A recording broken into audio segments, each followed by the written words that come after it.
Hello friend, welcome to Physion classes where we study physics for NEET and JEE. Chapter 5 का आज हम लोग objective बनाएंगे।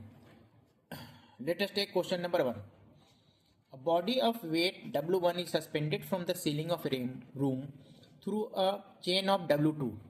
The ceiling pulls the chain by force W1 W2 W1 W plus W1 और W1 plus W2 upon 2। Question ये है कि एक सीलिंग है, ठीक है, और इस सीलिंग से एक बॉडी सस्पेंड किया गया थ्रू अ चेन। तो चेन है, ये चेन है, चेन का वेट है W2, ठीक है, और इस पे एक वेट को सस्पेंड किया गया है और उस वेट का मास को सस्पेंड किया गया है जिसका वेट है W1। तो क्वेश्चन ये है कि ये सीलिंग जो है ये इस चेन के अपर एंड को कितने फोर्स से पुल कर रहा है ऊपर, ठीक है। तो देखो यहाँ पे चेन जो है इस लोअर एंड पे, अपने लोअर एंड पे चेन इस ब्लॉक को कितने फोर्स से ऊपर पुल करेगा? W1 फोर्स से, यानी W1 फोर्स से, ठीक है। अगर बीच में हम लोग कहीं लेंगे तो नीचे का जितना भी वेट होगा उसको ऐड करना पड़ेगा। इस पॉइंट पे नीचे का वेट कितना है? W1 plus W2। तो ये पूरा का पूरा वेट जो है उसको बियर करना पड़ेगा ना इस सीलिंग को। तो ceiling is pulling chain by force of W1 plus W2। It is very easy question, straight forward, ठीक है। Now we take question number 2। ये है question number 2। When a horse pulls a cart, the force that helps the horse move forward is the force exerted by the cart on the horse, the ground on the horse, the ground on the cart, the horse on the ground। देखो question ये है कि जब हम लोगों ने ये question को हम लोगों ने हॉर्स और कार्ट का प्रॉब्लम को डिस्कस किया था, जब हम लोगों ने इसको डील भी किया था। क्वेश्चन ये है कि हॉर्स जब कार्ट को पुल करता है तो हॉर्स आगे कैसे बढ़ता है? Which force is causing the horse to move forward, यानी हॉर्स आगे कैसे बढ़ता है। मैंने horse pulls a cart, the force that help the horse move forward is the force exerted by. वो फोर्स कौन एग्जर्ट कर रहा है? The cart on the horse, cart horse को लगाता है फोर्स, ग्राउंड लगाता है हॉर्स को फोर्स, ग्राउंड लगाता है कार्ट को फोर्स, और या हॉर्स लगाता है ग्राउंड को फोर्स। तो देखो समझने की कोशिश करते हैं हम लोग। पहला है the cart on the horse. अगर हम लोग रिमेंबर करते हैं तो कार्ट तो हॉर्स पे कोई फोर्स ही नहीं लगाता, इनफैक्ट हॉर्स लगाता है कार्ट पे फोर्स, ठीक है। दूसरा है ग्राउंड ऑन द हॉर्स। तो देखो ground on the horse, ground horse पे लगाता है। ये शायद उसमें दे नहीं रखा था ये, लेकिन नहीं शायद दे रखा था, ठीक है।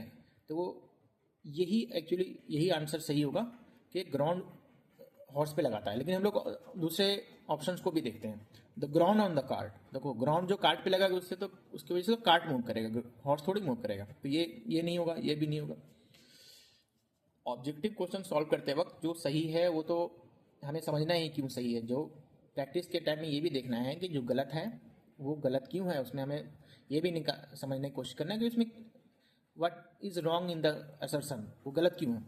The horse on the ground, horse on the ground, देखो हॉर्स ऑन द ग्राउंड भी गलत होगा कि हॉर्स जो ग्राउंड पे लगाएगा उसकी वजह से हॉर्स क्यों मूव करेगा, उसकी वजह से ग्राउंड मूव करेगा। इनफैक्ट मैं तो आपको बताऊं कि होता क्या है, सबसे पहले जो हॉर्स ही ग्राउंड पे एक फोर्स लगाता है, ठीक है। और वो हॉर्स जो भी होता है ये ग्राउंड है मान लो, ठीक है। और ये हॉर्स का पैर है।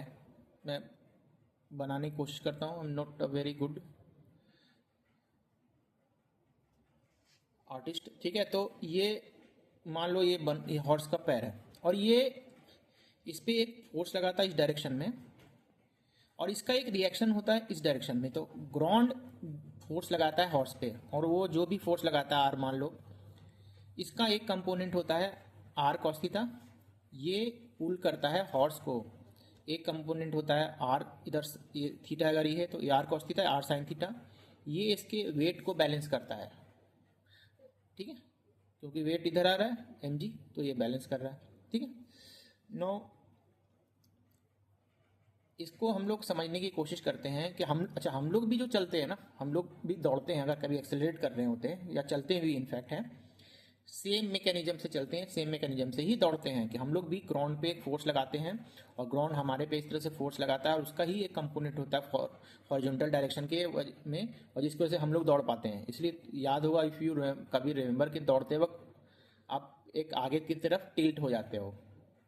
अगर एकदम बिल्कुल ही स्ट्रेट में दौड़ने की कोशिश करोगे तो नहीं दौड़ पाओगे, ठीक है, क्योंकि आप अगर इस तरह से फोर्स लगाओगे ग्राउंड पे इस डायरेक्शन में, रिएक्शन उसका इस डायरेक्शन में होगा और कभी भी उसका एक कंपोनेंट इधर आ ही नहीं सकता, तो you will never be able to move forward, इसलिए यू टिल्ट फॉरवर्ड। अच्छा, दूसरा बात ये कि या ये ऑप्शन जैसे है कि हॉर्स ग्राउंड पे फोर्स लगाता है। हाँ बिल्कुल, हॉर्स ग्राउंड पे फोर्स लगाता है, इसकी वजह से ग्राउंड मूव करता है, ना कि हॉर्स। तो ये हॉर्स ग्राउंड पे फोर्स लगाता है जिसकी वजह से ग्राउंड मूव करता है, no matter how small it is, लेकिन मूवमेंट होगा और उस पर फोर्स लगेगा, उसमें एक्सेलरेशन होगा, ही बहुत ही स्मॉल होगा लेकिन होगा, ठीक है। और वो एक रिएक्शन लगाता है जिसकी वजह से ये होता है, हम, ठीक है। तो इसका आंसर है ground on the horse. Now we take the next question. Now question third है कि car accelerates on a horizontal road due to force exerted by. जो कार एक्सेलरेट कर रहा है ग्राउंड पे, जो भी कार कभी चलाया हो या बाइक भी चलाया हो, तो वो एक्सेलरेट क्यों करता है? मतलब एक्सेलरेट करता है तो वो एक्सेलरेट करता है, उसके लिए फोर्स चाहिए। वो फोर्स कहाँ से आता है? पहला इंजन ऑफ द कार, क्या इंजन लगाता है? Driver of the car, driver लगाता है, अर्थ लगाता है, रोड लगाता है। देखने वाली बात है। सबसे पहले समझो इंजन लगाता है या नहीं लगाता है। ये question it is very similar to last question, है ना। इसका आंसर होगा रोड। क्यों? क्योंकि ये इंजन का, अच्छा आप सोचोगे अगर रोड ही लगा रहा है तो इंजन का क्या काम, फिर तो तेल का क्या काम, तेल बंद कर दो तो भी एक्सीलरेट होगा गाड़ी।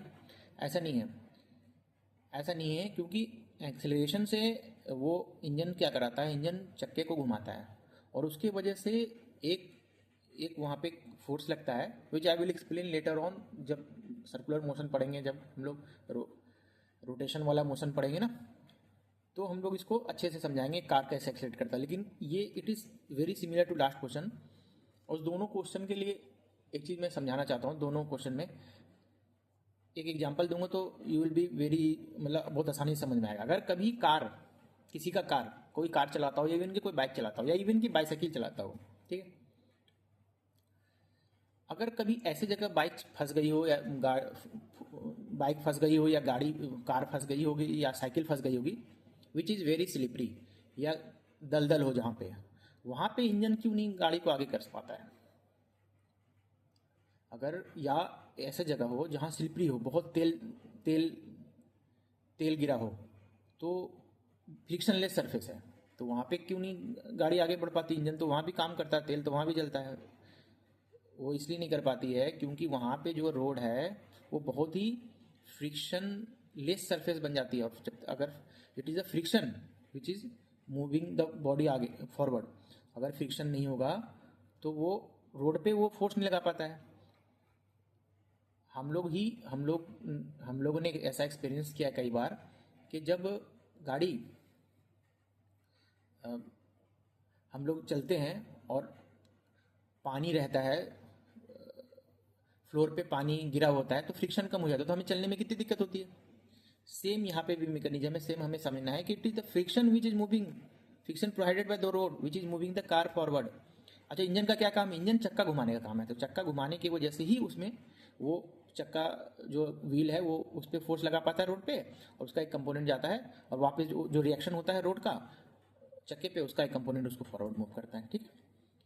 ओके, ठीक है, तो ये भी आंसर आ गया।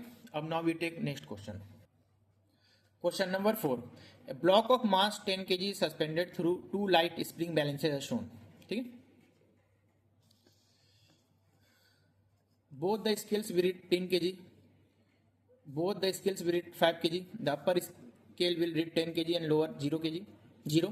The reading may be anything but that sum will be 10 kg। ये क्या है, सीलिंग है, यहाँ पे एक स्प्रिंग को अटैच किया गया है, ये स्प्रिंग मतलब वेइंग मशीन है ये। फिर एक और इस पे इसको यूज करके सस्पेंड किया गया दूसरा वेइंग मशीन को, ये वेइंग मशीन 1 ले लेते हैं, ये वेइंग मशीन 2 ले लेते हैं, और फिर ये एक मास को सस्पेंड किया गया, मास है 10 kg। तो अब कितना रीडिंग आएगा, देखो इस क्वेश्चन में क्या क्या दे रखा है, ब्लॉक ऑफ मास 10 kg, तो ये 10 kg is suspended through 2 light spring. ये this is very important, light spring मतलब वेट नहीं है इसका, ऑलमोस्ट लाइट मतलब बहुत कम, इतना होगा कि ऑलमोस्ट नेग्लिजिबल, ठीक है। बैलेंसेस, ये बैलेंसेस है वेइंग मशीन एज शोन। क्योंकि ये दोनों का वेट नहीं है, लाइट है, इसलिए दोनों में रीडिंग सेम आएगा 10 kg। अगर कुछ कम होता ज़्यादा, अगर दोनों का वेट होता तो फिर अलग रीडिंग आता, ठीक है। तो दैट्स वाई दोनों में सेम रीडिंग आएगा विच इज़ 10 kg। ये both the skill will read 5 kg, ऐसा नहीं है, ये 10 kg है तो 5 kg क्यों रीड करेगा, ये तो 10 kg करेगा ना, इस पर तो 10 kg का लगेगा वेट, इस पर 10 kg प्लस ये इसका वेट लगेगा, यानी यहाँ पे रीडिंग और ज़्यादा आता, लेकिन इसको भी वेटलेस लिया गया, इसको भी वेटलेस लिया गया, कम लिया गया, तो इसलिए दोनों में रीडिंग सेम आएगा। The upper scale will read 10 kg and lower 0, ऐसा नहीं होगा, यहाँ पे 10 kg रीडिंग तो आएगा ही, लेकिन यहाँ पे रीडिंग क्यों नहीं आएगा, यहाँ पे भी आएगा क्योंकि ये भी तो इस पर वेट लगाएगा। The reading may be anything but their sum will be 0 will be 10 kg, ऐसा नहीं है कि कुछ भी अपने आप भी कभी 3 7 आ गया, 4 6 5 5, ऐसा नहीं है, ठीक है। Okay, now we take next question, question number 5। Question number 5. A block of mass m is placed on a smooth inclined plane of inclination theta with the horizontal. The force exerted by the plane on the block has a magnitude. Question ये है, a block of mass m is placed on a smooth incline or plane of inclination theta with the horizontal. तो ये कुछ इस तरह का diagram है, ये इंक्लाइन है और एंगल ऑफ इंक्लिनेशन है थीटा, ठीक है। यहाँ पे एक ब्लॉक और मास एम इज प्लेस्ड, यहाँ प्लेस किया गया, इसका मास एम है with the horizontal. The force exerted by the plane on the block has a magnitude. तो ये प्लेन जो है, प्लेन इंक्लाइंड प्लेन, ये कितना फोर्स एक्सर्ट करेगा, ठीक है, इस ब्लॉक पे। तो हम लोग सबसे पहले सारे क्वेश्चन, सारे इस पे जितना भी फोर्स लगेगा वो देखते हैं। इस ब्लॉक पे सबसे पहले क्या फोर्स लगेगा, gravitational force which is mg, और ये नॉर्मल फोर्स लगाएगा विच इज n, ठीक है। अब इसका कंपोनेंट हम लोग ले लेते हैं mg का, इस डायरेक्शन में होगा mg cos थीटा और इस डायरेक्शन में होगा mg sin थीटा,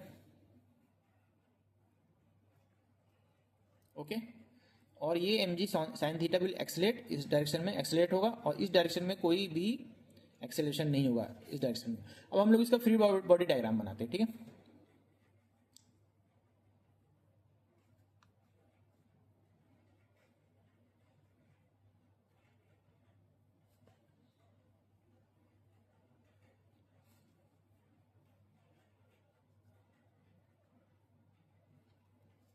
ठीक है, तो ये इस डायरेक्शन में हो रहा है, इसको हमने टिल्ट कर दिया, ऐसे ही इसको इधर टिल्ट कर दिया विथ एंगल थीटा, तो ऐसे बन गया। ये कंफ्यूज मत होना कि फोर्स इस डायरेक्शन में लग रहा था, अब इस डायरेक्शन में लग रहा है, नहीं, उसको बस हमने समझने के लिए, फ्री बॉडी डायग्राम समझने के लिए, थोड़ा कन्वीनियंट करने के लिए इस तरह से टिल्ट कर दिया। अगर आप टिल्ट नहीं करना चाहते, ऐसे ही बनाना चाहते हो तो ऐसे भी बना लो, कोई इशू नहीं है। बस ये समझना कि इस डायरेक्शन में एक्सेलरेशन हो रहा है और इस डायरेक्शन में कोई भी एक्सेलरेशन नहीं हो रहा, तो एन जो will be equal to mg cos theta, ठीक है। And this is the n, this is the force that is exerted by plane on the mass, ठीक है। तो ये आंसर हो जाएगा दिस mg cos theta, ठीक है। Okay, now we take question number 6। A block of mass m is placed on a smooth wedge of inclination theta. The whole system is accelerated horizontally so that the block does not slip on the wedge. The force exerted by the wedge on the block has a magnitude. देखो ये question it is almost same as last question, last question जैसा ही है, थोड़ा सा change किया गया है उसमें, एक तो वर्डिंग का चेंज किया गया, वहाँ इंक्लाइन था वहाँ स्मूथ वेज लिख दिया, ठीक है। तो जैसे हम लोगों ने लास्ट में बनाया था इसी तरह से हमें बनाना है ठीक है, ये है।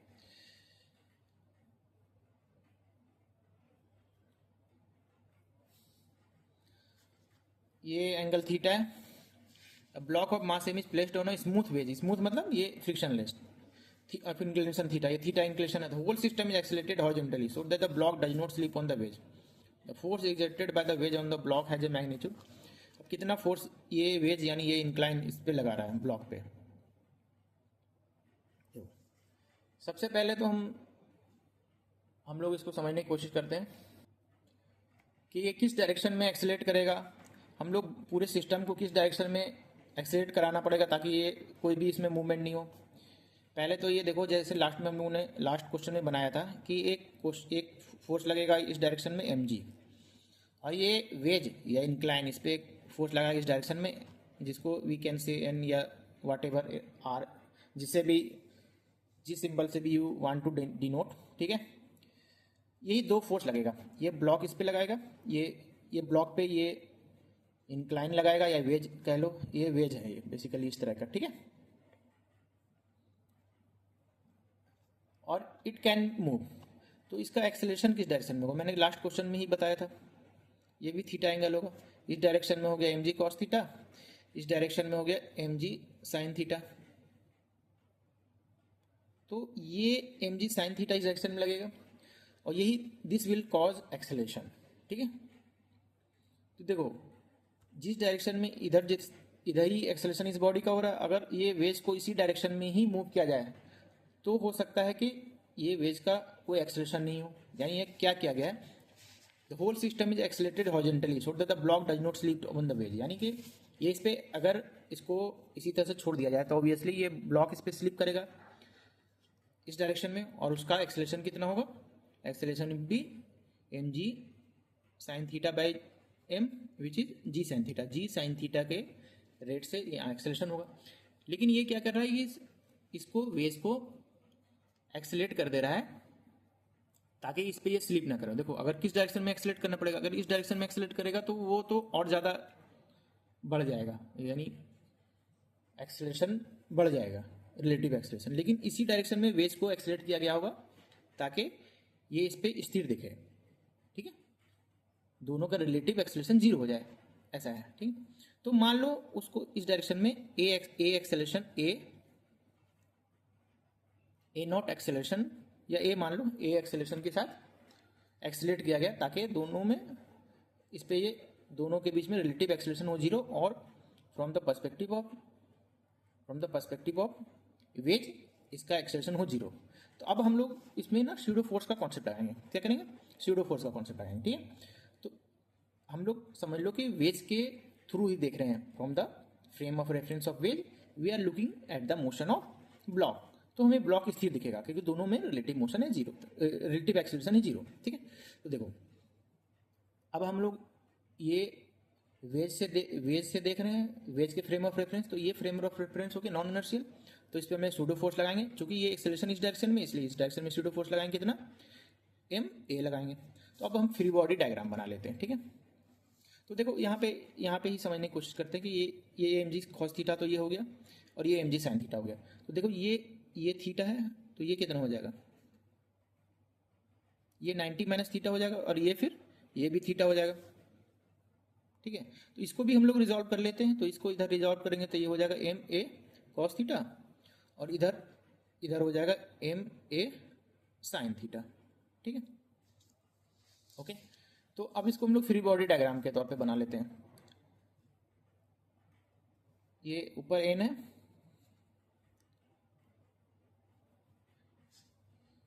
इधर आ गया M A cos theta,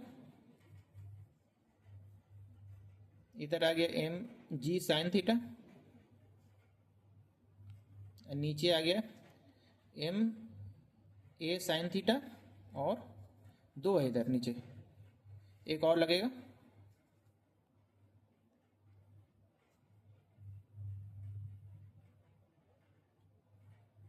M G cos theta. ठीक है, तो अब ये तो रुका हुआ रहेगा, है ना, इसका कोई भी एक्सेलरेशन नहीं होगा। ना इस डायरेक्शन में होगा ना इस डायरेक्शन में। पिछले क्वेश्चन में सिर्फ इस डायरेक्शन में नहीं हो रहा था, लेकिन इस डायरेक्शन में हो रहा था, इसमें इस डायरेक्शन में भी नहीं होगा। तो ये दोनों को हम लोग बराबर मान सकते हैं और इसको इससे बराबर मान सकते हैं। तो सबसे पहले क्या करते हैं, M G sine theta is equal to M A cos theta. तो A is equal to G tan theta, ये इक्वेशन 1 हो गया। अब इधर देखो, एन इस ये दोनों भी बराबर होगा, ये प्लस प्लस ये दोनों मिलके इसके बराबर होगा। तो N is equal to M A sine theta plus M G cos theta.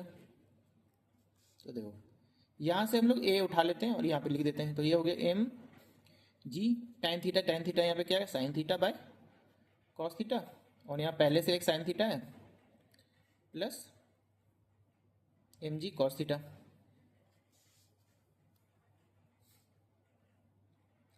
तो देखो ये एम जी तो कॉमन ले लो, फिर यहाँ से एक कॉस थीटा एलसीएम ले लो। तो ये हो गया साइन स्क्वायर थीटा, ये दोनों ऐड हो गए, और यहाँ से कॉस थीटा आ गया तो ये कॉस स्क्वायर थीटा हो गया, और ये sine square theta plus cos theta is 1। तो ये आंसर हो गया M G by cos theta. ठीक है, दिस इज द आंसर, और ये बी ऑप्शन है। तो this is the answer. Okay, बन गया ना। समझने वाली बात है कि लास्ट क्वेश्चन में हमने देखा था कि आंसर आया था एम जी कॉस थीटा। तो सबसे पहले तो ये समझ लो कि बड़ा कौन है, ये आप लोग बनाना खुद से समझना कि एम जी कॉस थीटा बड़ा और ये बड़ा है या M G upon cos theta बड़ा है, कि कौन बड़ा होता है। ठीक है,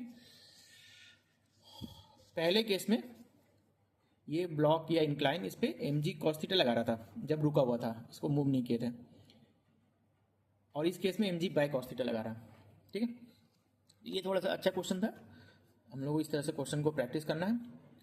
क्वेश्चन ये है कि ऐसे तो फ्रीली ये मूव करता है इस डायरेक्शन में, लेकिन हम लोगों ने वेव्स को इस डायरेक्शन में ही आगे मूव कराया, इस डायरेक्शन में एक्सेलरेट कराया, ताकि इतना एक्सेलरेशन दिया कि ये इस पर मूव ना करे, क्योंकि इसका जो इस कंपोनेंट में इस डायरेक्शन में जितना एक्सेलरेशन हो उतना ही इसका भी इस डायरेक्शन में एक्सेलरेशन हो। ठीक है, तो हम लोगों ने वो एक्सेलरेशन के कॉन्सेप्ट से ना यूज करके स्यूडो फोर्स यूज करके बनाया। ओके, ठीक है, ठीक है, थैंक यू। हम लोगों ने 6 क्वेश्चन बना लिए। सॉल्व क्वेश्चन का एक क्वेश्चन रह गया है, सॉल्व पार्ट का, तो that question I will take in the next video, और रिमेनिंग जो क्वेश्चन है ऑब्जेक्टिव का वो भी नेक्स्ट वीडियो में most probably I will be able to solve. ठीक है, okay, thank you very much.